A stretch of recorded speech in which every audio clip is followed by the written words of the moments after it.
Imagine an ancient world, a time long before what we know today, where humanity was still finding its way, where the days were long and the land pulsed with wild, untamed life. In this setting we find Noah. Noah was no ordinary man. Amid the chaos that dominated the earth, he stood out as a light in the darkness. While most people lived corrupt, violent lives far from their Creator, Noah was different. He walked in communion with God, an upright soul in a broken world. The Bible describes him as righteous and blameless among the men of his time. But who was Noah? What made him special? He wasn't a king or a warrior.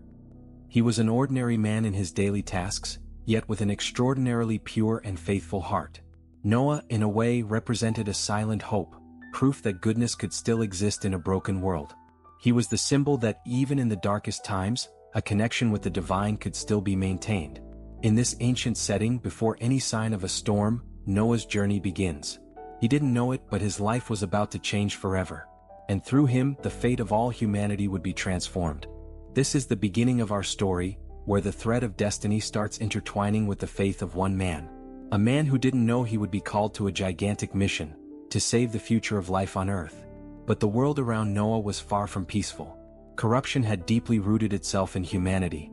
Men and women had strayed from God's path, giving themselves over to violence, greed, and the dark desires of their hearts.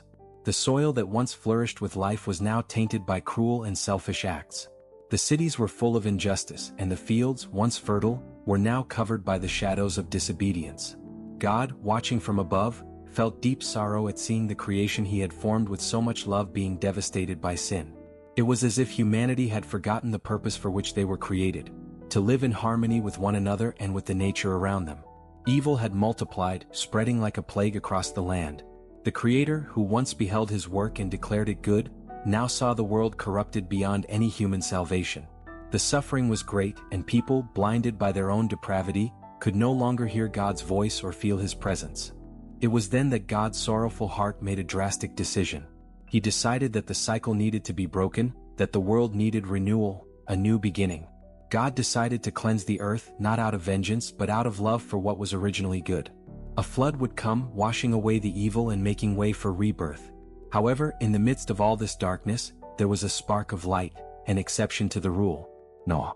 He who walked with God would be the foundation on which a new beginning could be built. The decision was made. The earth would face judgment, but Noah and his family would be the hope of renewal. It was the beginning of God's grand plan, and Noah, without yet knowing, was about to receive a calling that would change everything. Noah carried on with his life, taking care of his family and maintaining his devotion to God when something extraordinary happened. God spoke to him. In the midst of the silence of a world preparing for chaos, the divine voice broke through, clear and direct, touching Noah's heart like a flame. "I have decided to put an end to all flesh," God said to Noah, "for the earth is filled with violence because of them. Behold, I will destroy them along with the earth." But this wasn't a final sentence for everyone. God had a plan. Noah wasn't alone in his walk of faith, and now he had a vital role to play in the survival of creation. Noah, a just and upright man, was chosen for a sacred mission: to preserve life. The Creator entrusted him with a detailed plan, a vision of the future. The instruction was clear. Noah was to build a great ark, an immense and sturdy vessel, capable of withstanding the flood that was to come. It would not be an easy task. The ark was to be made of cypress wood, covered inside and out with pitch to protect it from the waters that would rise upon the earth. Its dimensions were impressive, larger than anything Noah or any other man had ever built before. 150 meters long, 25 meters wide, and 15 meters high. 3 stories. A colossal structure. Noah did not hesitate. He did not question. He did not step back. He knew that what God was asking, even though immense and incomprehensible, had to be done. It was his unwavering faith that moved him. He understood that his life and the lives of his family depended on this obedience. And so, Noah accepted the mission, knowing that the road ahead would be long and difficult. He was an ordinary man, but God's call made him extraordinary. Now, he was destined to carry the future of humanity and all living creatures on earth in his hands. Noah, silently determined, began gathering the materials. The weight of the task on his shoulders was enormous, but the weight of the responsibility in his heart was even greater. He knew that time was short and that the storm was approaching. The ark had to be built. And Noah knew. He had been chosen to be the guardian of life. With the mission clear in his mind, Noah began the construction of the ark. The divine blueprint he had received was incredibly detailed. Every plank, every beam, every nail had a specific purpose, and Noah followed God's instructions meticulously. The measurements had to be exact, for the ark would be the only protection against the flood that would devastate everything. He worked day after day, cutting wood, raising the structures, preparing the pitch to seal every corner of the ark. And as he built, the weight of the task was balanced by his unwavering trust in God. Noah knew that this was no ordinary vessel. It was to be the final fortress of life in a doomed world. However, building an ark of this size in a time without machines, using only manual tools, was not a quick task. With each hammer strike, Noah became the target of mockery. People around him didn't understand. To them, the idea of a flood was absurd. The sky was clear, the rivers flowed as usual, and life seemed to continue as normal. "Why is Noah building something so ridiculous?" they said to each other. "Where is the water he so fears?" But Noah was undeterred. He understood something no one else could see. Judgment was coming, and the ark was the only hope for survival. He worked with perseverance, his calloused hands a reflection of his faith. And each night, exhausted, he prayed silently, asking God for strength to continue. With each new dawn, he rose to carry on with the work that he knew was divinely guided. Years passed.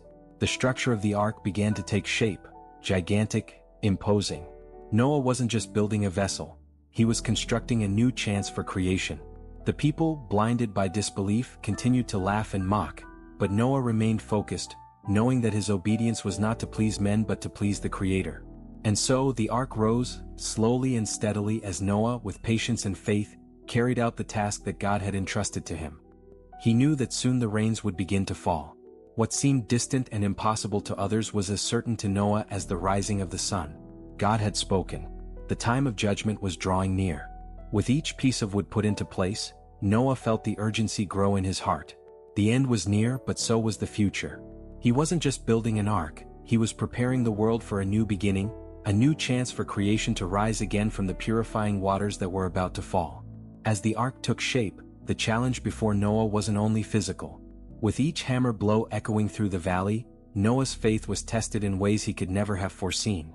The construction of the ark lasted for years, and during that time, Noah faced relentless trials, not only of his strength but of his perseverance and conviction. The laughter and mockery of neighbors and acquaintances grew louder and more intense.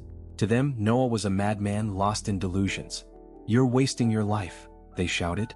"Why build an ark on dry land? Where are these waters you so fear?" But Noah wasn't swayed. He knew that human wisdom was limited and that true understanding came from faith in God. Each day, Noah also faced fatigue, the physical toll of monumental labor, done with limited resources and in a hostile environment. It was grueling work, and there were days when his muscles ached and his hands were sore.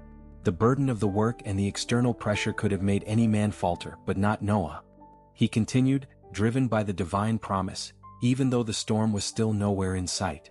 Noah wasn't just building an ark, but also shaping his own faith, refining it like gold in fire. He had to trust even when there were no clouds in the sky, even when the laughter of others seemed deafening. His family by his side shared in this faith, though with the weight of knowing they were isolated in their belief. They were a small group, united against the world, sustained only by the certainty of what God had revealed to Noah. Days turned into weeks and weeks into months. The ark continued to grow, as did Noah's determination. And while many expected him to give up, Noah persisted. With each new sunrise, he was up, ready to continue the task he had been given.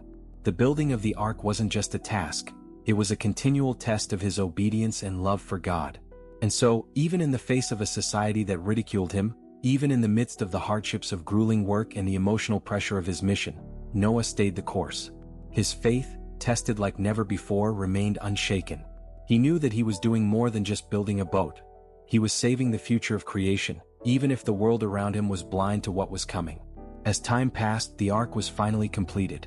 Immense and sturdy, a masterpiece of faith and obedience, it stood ready to fulfill the purpose for which it had been designed. And Noah, tired but confident, knew that the decisive moment was approaching. The rain that everyone thought impossible would soon begin to fall. He and his family were prepared, protected by the faith that had guided them to this point. With the ark finally built, Noah's work seemed complete, but the true challenge was just beginning. The sky was still clear, and the dry earth remained beneath the feet of the unbelieving humanity. Yet Noah knew that the next step was just as crucial as the construction of the ark itself. God had not just asked for a colossal wooden structure. There was another command, one last preparation before the flood: to gather all living creatures, 2 of each kind, male and female, so they could be saved on the ark. Then, something truly extraordinary happened. The animals began to appear. It wasn't Noah who sought them out. They came to him, guided by a deep instinct. It was as if creation, in its purest essence, had sensed the divine call. From all parts of the earth they began to arrive. Lions and lambs, birds of every color, crawling reptiles, large and small, all marching toward the ark side by side without fear or violence among them. It was an awe-inspiring sight, a silent parade of creation, as if nature itself understood the crucial moment it was about to face. Noah, watching this, couldn't help but marvel at the power and wisdom of God. He saw firsthand how everything was connected, how the divine plan encompassed even the smallest details. There was no chaos, no disorder. The animals entered the ark 2 by 2, obediently, as if they knew that salvation lay beyond the doors of that great vessel. Each species found its designated place inside the ark. Those wild creatures who would normally be scattered across continents were now gathered under one roof, waiting for the event that would forever change the course of history. Noah and his family worked tirelessly to organize all the animals, accommodating them according to God's guidance. There were enough provisions to feed each one during the time they would spend inside the ark. The makeshift barns were filled, the storage areas prepared, and the spaces carefully separated so that peace and harmony could reign among the animals. It was a moment of quiet before the storm. The ark, now filled with life, seemed to vibrate with intense energy. Noah felt that the time was near, that soon the rain would begin to fall. He looked at his family, his wife, his sons and their wives, and knew they were ready. There was no fear in their hearts, only a deep trust in God.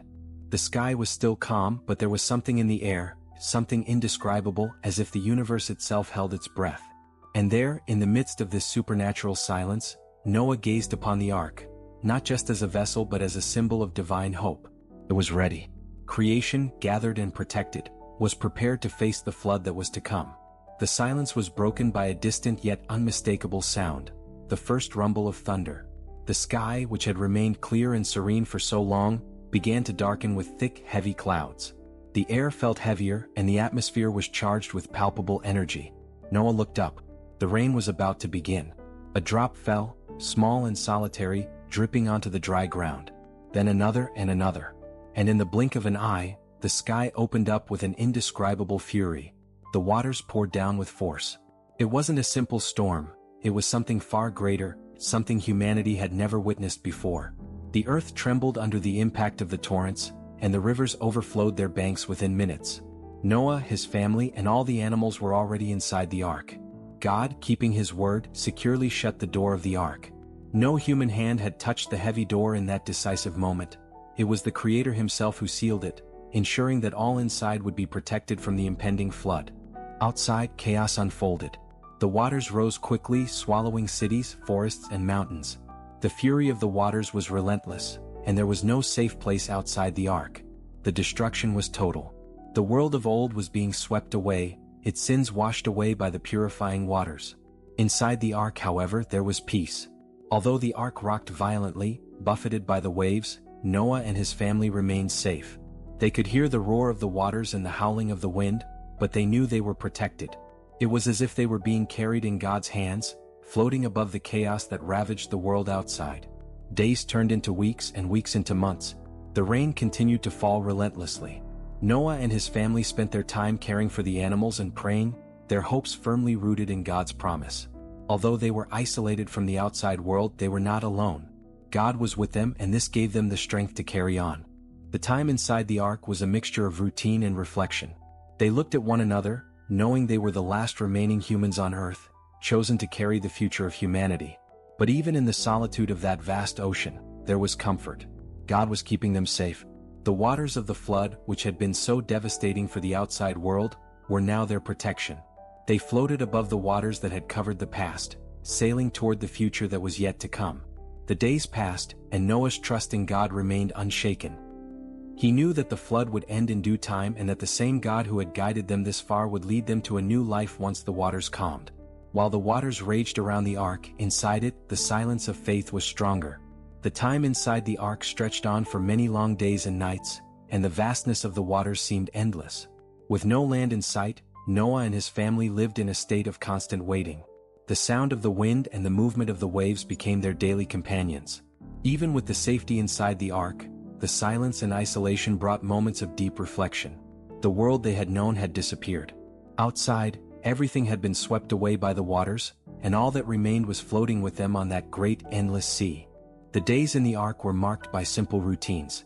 Noah and his family cared for the animals, feeding them and ensuring that all were well. Each day brought a repetition of the same tasks but also constant meditation on what the future held. They prayed, thanked God for his protection, and waited, trusting that in due time the waters would recede. But the waiting wasn't easy. The outside world, which they couldn't see, had been completely altered. The vastness of the waters reinforced a sense of smallness in the face of divine power. It was as if they had been left in a void, suspended between the destroyed past and an unknown future. Noah, as the leader of his family, kept his faith strong, even in moments when uncertainty weighed heavily on them. As the weeks passed, the desire to find solid ground grew stronger. They knew that somewhere beneath those turbulent waters, new life was waiting to emerge. So Noah made a decision. He released a raven for the first time, hoping it would find some sign of land. The raven flew, but finding no place to rest, it returned. Then Noah sent out a dove. It flew away, but like the raven, returned to the ark with no sign of land. Noah and his family's patience was tested once again. Days passed, and again he sent out the dove. This time something had changed. When the dove returned, it brought back a fresh olive branch in its beak. A small symbol, but of great importance. It was proof that the waters were finally receding. Life was beginning to re-emerge on the earth. That olive leaf represented far more than just a piece of vegetation. It was the sign of hope that Noah and his family had been eagerly awaiting. The waters that had once seemed invincible were now subsiding.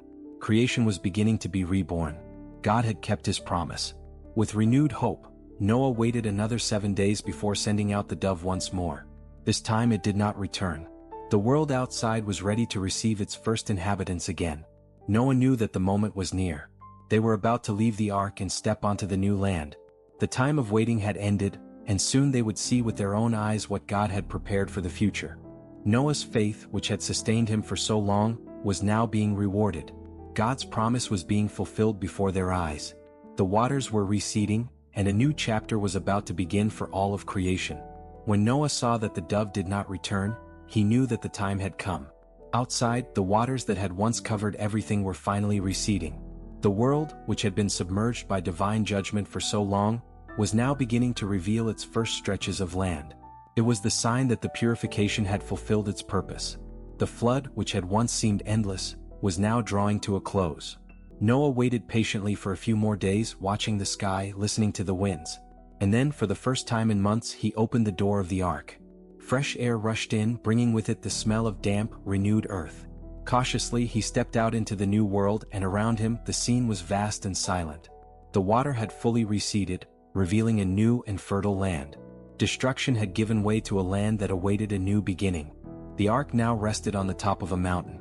From where Noah stood, he could see the horizon, with hills and valleys stretching out, still wet from the retreating waters.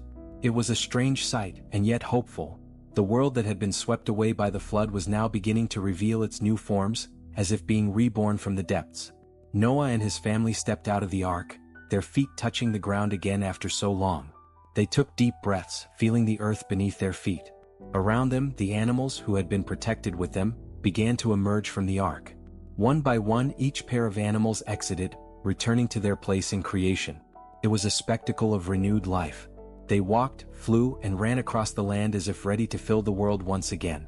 Noah understood that this moment wasn't just a relief for survival. He knew they were witnessing the beginning of a new era. God had chosen to preserve life through him and his family, and now, on their shoulders rested the responsibility of starting humanity's story again, a new creation. Noah's first act upon leaving the ark was to build an altar to God. With a grateful heart, he offered sacrifices, expressing his deep gratitude for divine mercy. He knew that without God's grace, he, his family, and all the creatures around him would have perished along with the rest of the world. The pleasing aroma of the sacrifice rose to the heavens, and God saw the purity of Noah's heart. It was then that God made an eternal promise. Noah looked up at the sky and saw, forming among the clouds, a magnificent rainbow. God spoke to him once more, and said that the rainbow in the sky would be the symbol of the covenant between him and all creation. Never again would the waters of a flood cover the earth. Never again would humanity be destroyed in this way.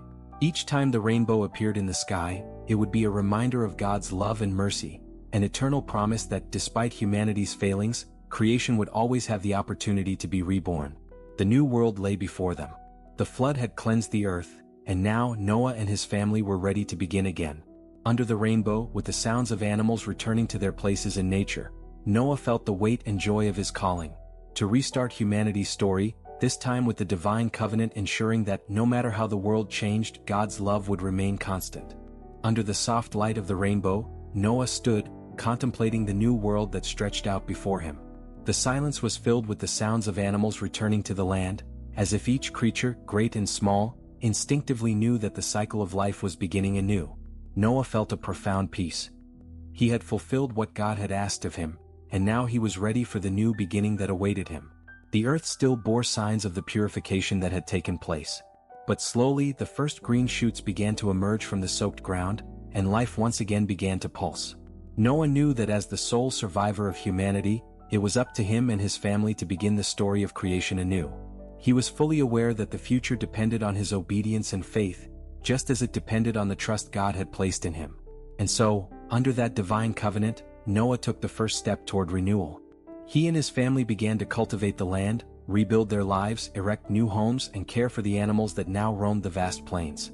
God's promise, sealed with the rainbow in the sky, was a constant reminder that despite judgment, he was a God of renewal and hope. The world had been purified, and a new era was about to unfold. The days passed and the fertile ground began to flourish. Trees sprouted, grass covered the hills, and rivers began to flow smoothly through the renewed lands. The air, clean and fresh, was a constant reminder of the new covenant between God and creation. Noah, now the patriarch of a new humanity, knew that his mission was only just beginning. God had promised never again to destroy the earth by flood, and that promise brought Noah a sense of peace and responsibility. He knew that although humanity was imperfect, God's love and grace would remain steadfast. The rainbow, appearing from time to time, would always be a reminder of the divine covenant, a sign that no matter what happened, creation would always have a new chance to flourish and grow. And so, under the clear sky and gentle winds, Noah and his family began to repopulate the earth. Noah's name would be remembered for generations as the one who, in the midst of corruption and destruction, kept the faith and obeyed God, ensuring the future of humanity.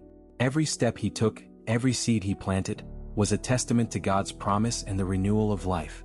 Noah looked to the horizon at the vast world before his eyes, and felt a deep gratitude.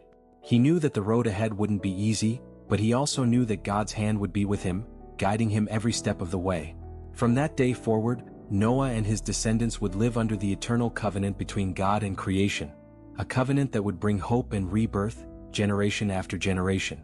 Noah's story was not just one of survival, it was a story of unwavering faith and new beginnings, of how, even in the midst of destruction, God's love endures. And so, with the sun shining on the new land and the rainbow gently glowing in the sky, the new story of humanity began, full of hope and promises for the future.